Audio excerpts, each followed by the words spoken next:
Kalungkutan ay lagi na lang, kasiyahan ay minsan lang makamtan.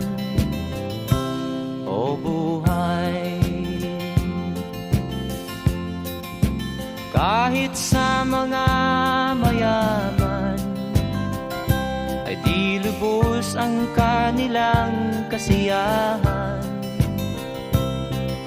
Sa buhay ng mahirap ay gayon din, lalo pat kay dami mong mga utang.